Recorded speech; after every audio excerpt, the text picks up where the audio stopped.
Assalamualaikum warahmatullahi wabarakatuh. Greetings everyone.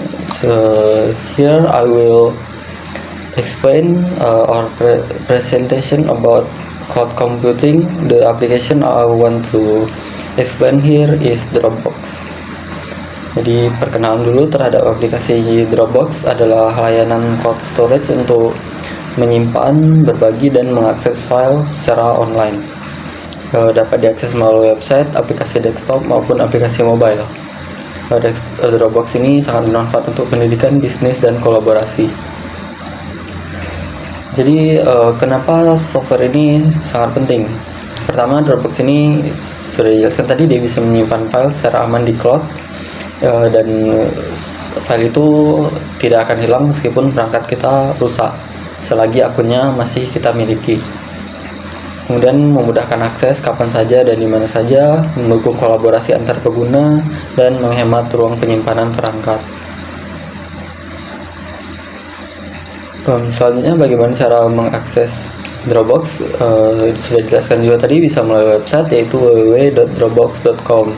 Melalui desktop bisa melalui Windows atau Mac, untuk mobile bisa Android maupun iOS. Kemudian apa saja fitur-fiturnya? Jadi sudah dijelaskan tadi, filenya bisa di backup, bisa disinkronisasi juga, dan tersimpan otomatis di dalam cloud. Filenya tadi juga bisa di sharing nih, bisa dibagi dengan tautan.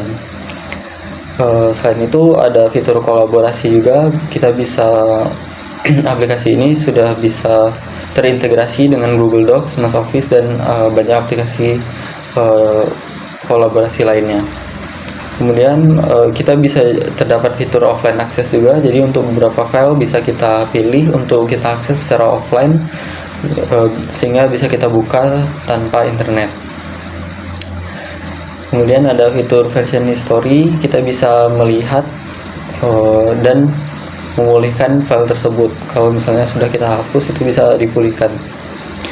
Kemudian pastinya yang namanya aplikasi cloud ada sekuritas, ada keamanannya berupa enkripsi, dan kita bisa kontrol siapa yang mau mengakses file-file kita kalau sudah kita bagikan.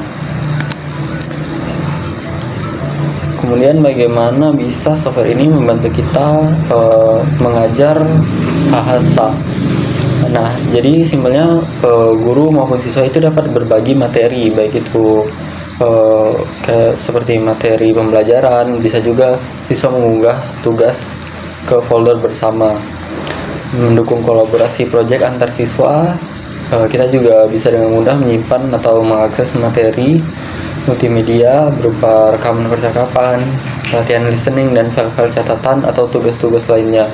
Bahkan bisa menyimpan dokumen-dokumen penting pembelajaran, dan bisa digunakan untuk feedback langsung pada dokumen yang dikirim oleh siswa di folder bersama tadi. Kemudian adalah ancaman dan peluang. Kita bahas peluangnya dulu.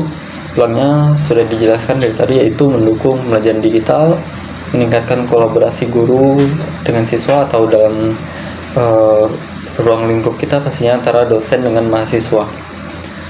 Kemudian bisa menghemat waktu dan mempermudah distribusi materi. Kemudian ada ancamannya juga, yaitu kita ketergantungan terhadap koneksi internet. Kalau kita nggak mengatur atau setting filenya untuk diakses secara offline, ya kita harus terpaksa siap koneksi internet. Kemudian resiko keamanan, jika password akun teman-teman lemah, ya pastinya terdapat resiko keamanan. Jadi pastikan akun kalian aman terlebih dahulu, baru login ke Dropbox untuk mulai menggunakan fitur-fiturnya. Kemudian untuk menghemat data itu tetap fiturnya itu terbatas. Untuk versi gratisnya yaitu menyediakan storage hanya 2 GB saja, tapi sudah sangat cukup lah ya untuk menyimpan dokumen-dokumen pembelajaran.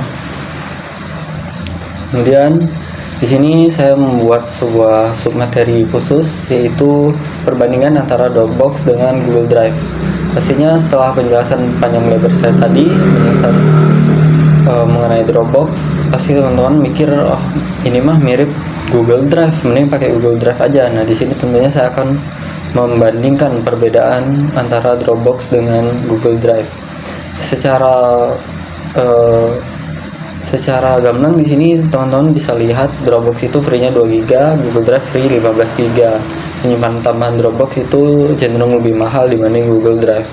Nah, tetapi kelebihan Dropbox itu adalah dia menggunakan fitur Local Area Network sehingga sinkronisasi data itu lebih cepat. Sementara Google Drive itu lebih fokus ke layanan yang lebih luas dan berfokus pada ekosistem Google.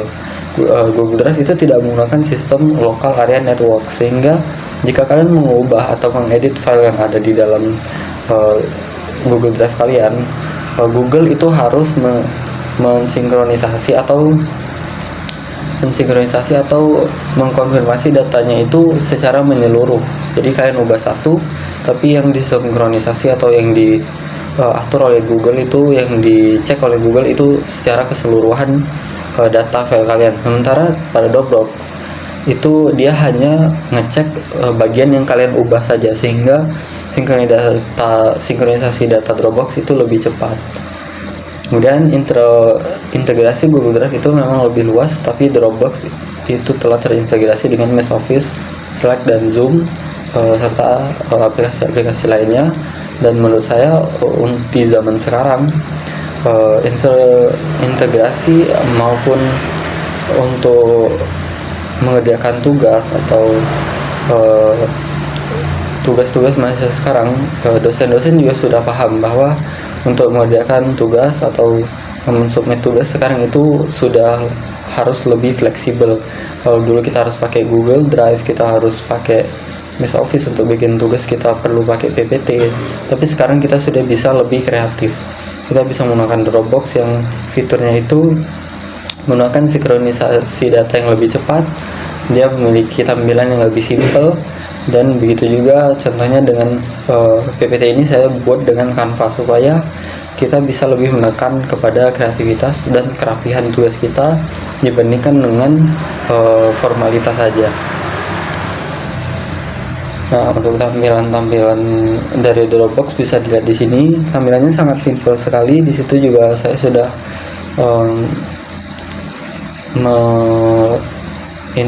meletakkan contoh. Ya, Dropbox ini lumayan mahal, yaitu 289.000 untuk 2000 GB. Tapi di sini bisa untuk up to 6 accounts.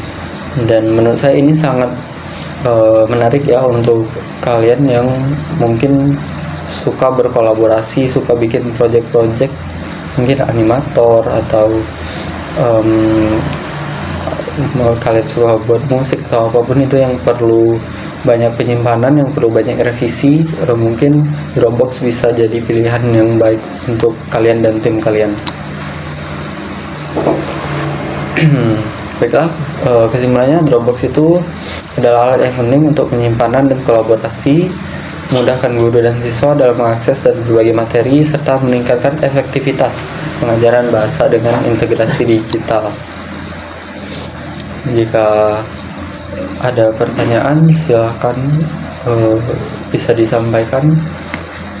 Jika tidak, maka terima kasih atas perhatiannya. Semoga bisa dipahami. Sekian penjelasan saya mengenai aplikasi Dropbox. Wassalamualaikum warahmatullahi wabarakatuh.